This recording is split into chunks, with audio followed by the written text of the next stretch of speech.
Assalomu alaykum ahli guruh musulmonlar, tinchmisizlar? Mana bugun 22 dekabr holatiga biz Bistronom magazinlaridamiz. Bistronom magazinlari ancha bu yerlarga boshqa savdo markazlariga qaraganda ancha sifatli yuklar keladi.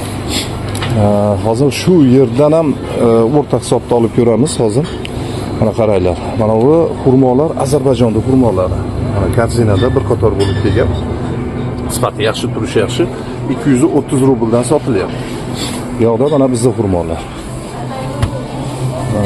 Bu yerda sal aytdim, yaxshiroq tovar keladi, narx ham qimmatroq sotiladi. Bu yerlarda mana 180 rublda mana bizning xurmolar. Mana holatini ko'ringlar. Holatini. Buni ko'rib turgan odam 50 rubl razninsasi bilan baribir mana uni olaveradi. 50 rubl razninsa xurmoda ko'p narsani yechadi. Buni savdogarlar biladi. Endi uzumlarimizni qaranglar. Mana bu toyfa uzumlarimiz sal maydaroq, lekin bularga ham bo'limen ichida desa bo'ladi. Bular yaxshi. Mana 240 rubldan deyarlik. Endi bu uzumlarni qaranglar. 450 rubldan. 450 qancha razninsa. Odamlar olyapti. Mana Red Globe uzumlari 330 rubldan. Endi bu yerda biziklar ancha sal bo'limeni ketib turadigani mana bu nima uzumlarimiz? Kishmishlar hozir mana 250 rubldan sotilyapti. Ancha-muncha olyapti buni ham. Mana bular menimcha Xitoy uzumlari, o'sha ko'k uzumlar 200 rubldan ketyapti. Bularda ham olyapti. Mana xurmolarimizni qaranglar, shuni. Mana anaqa haligi to'kilib ketavergandan keyin oxiri bunday qilib ham sotishyapti-da. O'sha to'kilib ketishlarni biz ko'p aytdik. Mana unday fasovkalarga, nimalarga solib kelgan bo'lsak, shingil qilib. Mana shu narsadan ancha qutulib ketgan bo'lardi-da. Oxiri shu to'kilib o'tgan safar ko'p ko'rsatdim sizlarga, mana shunday narsalar qolib ketayotgan, yashiklarda oxiri musulga chiqib ketayotganligi uchun endi mana shunday qilib sotishyapti.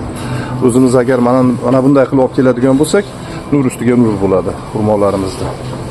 Holati. Bu yerda konkurensiya ko'p. Mana chetdan kelayotgan uzumlarni Xitoydan, Moldovadan, boshqa joydan mana qaranglar. Mana shu holatdagi uzumimiz kelsa ham o'zi aslida mana bulardan shu mazasi yaxshi-da, sifati ham, mazasi ham mana shu holatda kelsa ham bizning uzumlar bundan yaxshi mazasi. Buni qimmatroq sotsa ham bo'ladi. Ozgina o'shaning uchun sifat deyilyapti. Bu yerda ko'ryapsizlar, mana dunyoning har joyidan mevalar keladi. Mana Xitoyda olmalarini qaranglar. Bunday qilib fasovkalarda chiroyli qilib olib kelishadi. Olarman bor, xaridorlar bor. Bugungi singari olmayapti, Rossiyada ham krizis bo'lyapti degan noto'g'ri. Xohlaymizmi, yo'qmi? Olarman bor.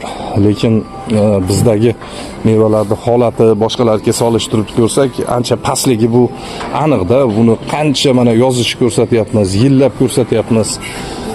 Bizda faqat o'zimizning ustimizda savdogarlarimiz ozgina ishlamayapti.